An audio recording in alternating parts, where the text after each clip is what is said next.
પાટણ જિલ્લાના રાધનપુર તાલુકાના નગરપાલિકાની સામાન્ય ચૂંટણી અંતર્ગત કોંગ્રેસના 7 વોર્ડના 28 ઉમેદવારોના પ્રચાર માટે ગુજરાત કોંગ્રેસ પ્રદેશ સમિતિના પ્રમુખ શક્તિસિંહ ગોહિલની અધ્યક્ષતામાં જાહેર સભા યોજાઈ હતી। તો સભામાં શક્તિસિંહ ગોહિલે ભાજપ સરકાર પર ગંભીર આરોપો મૂક્યા હતા। તેમણે જણાવ્યું હતું કે છેલ્લા 2 વર્ષથી રાધનપુરના લોકોના ચૂંટાયેલા પ્રતિનિધિઓને બદલે સરકારે નિયુક્ત કરેલ વહીવટદારો દ્વારા શહેરનો વહીવટ ચલાવવામાં આવી રહ્યો છે। તો આ વહીવટદારોએ ભાજપ માટે ધન સંગ્રહ કરવાનું કામ કર્યું છે, જેના કારણે સામાન્ય નાગરિકો મૂળભૂત સુવિધાઓથી વંચિત રહી ગયા છે। તેમણે વધુમાં કહ્યું કે નગર એટલે જ્યાં નળ, ગટર, રસ્તા જેવી પાયાની સુવિધાઓ સારી હોય, પરંતુ રાધનપુરમાં આ સુવિધાઓની સ્થિતિ દયનીય છે। તો મોંઘવારીના મુદ્દે પણ તેમણે ભાજપ સરકાર પર આકરા પ્રહારો કર્યા હતા। તો આ કાર્યક્રમમાં એઆઈસીસી ઉત્તર ઝોનના ઇન્ચાર્જ સુભાષિની યાદવ, પાટણના ધારાસભ્ય કિરીટ પટેલ, રાધનપુરના પૂર્વ ધારાસભ્ય રઘુભાઈ દેસાઈ, સિદ્ધપુરના પૂર્વ ધારાસભ્ય ચંદનજી ઠાકોર, જિલ્લા પ્રમુખ જેમરભાઈ દેસાઈ અને રાધનપુર શહેર કોંગ્રેસ પ્રમુખ વિષ્ણુદાન ઝુલા સહિત મોટી સંખ્યામાં કોંગ્રેસના કાર્યકરો અને સ્થાનિક ઉમેદવારો ઉપસ્થિત રહ્યા હતા। લોકશાહીમાં આખરે જનતા જનાર્દન મહાન છે। સત્તા આપે પણ અને સત્તા પરથી દૂર પણ કરે, આ જનતા જનાર્દનનો નિર્ણય હોય છે। દિલ્હીના પરિણામો એ અમારા માટે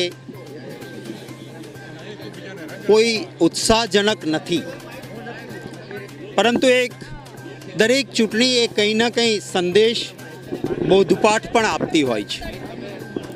આમ આદમી પાર્ટીએ સૌથી પહેલાં દિલ્હીમાં જાહેરાત કરી કે અમે કોંગ્રેસ સાથે ગઠબંધન નહીં કરીએ।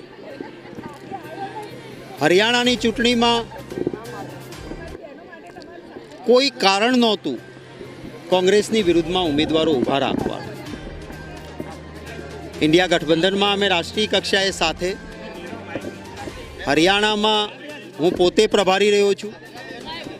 હરિયાણામાં આમ આદમી પાર્ટીનો કોઈ જનાધાર નહોતો, એમણે ત્યાં ઉમેદવાર નહોતા રાખવાની જરૂર, પરંતુ એમણે ત્યાં ઉમેદવારો રાખ્યા અને પરિણામે ભારતીય જનતા પાર્ટીને સીધો ફાયદો થયો। સ્પષ્ટ રીતે લોકો ત્યાં કોંગ્રેસને ઈચ્છતા હતા, અમારી સરકાર હરિયાણામાં નહીં બની શકી।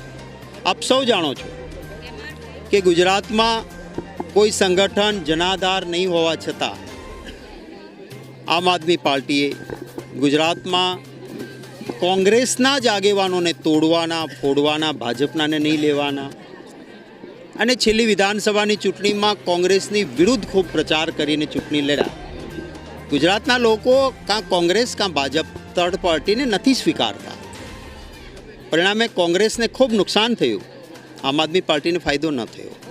આમ છતાં એક વિચારધારાની રીતે ઇન્ડિયા ગઠબંધનમાં સાથે રહેવાય એટલા માટે સમગ્ર દેશમાં પણ મોટું મન રાખીને ગુજરાતમાં ભરૂચ કે ભાવનગર, મારો પોતાનો જિલ્લો, અથવા ભરૂચ જ્યાં અમારા કાર્યકર્તાઓની ખૂબ લાગણી છતાં એક વૈચારિક રીતે સાથે રહેવા માટે મોટું મન રાખીને એ સીટો પણ અમે લોકસભામાં છોડી હતી।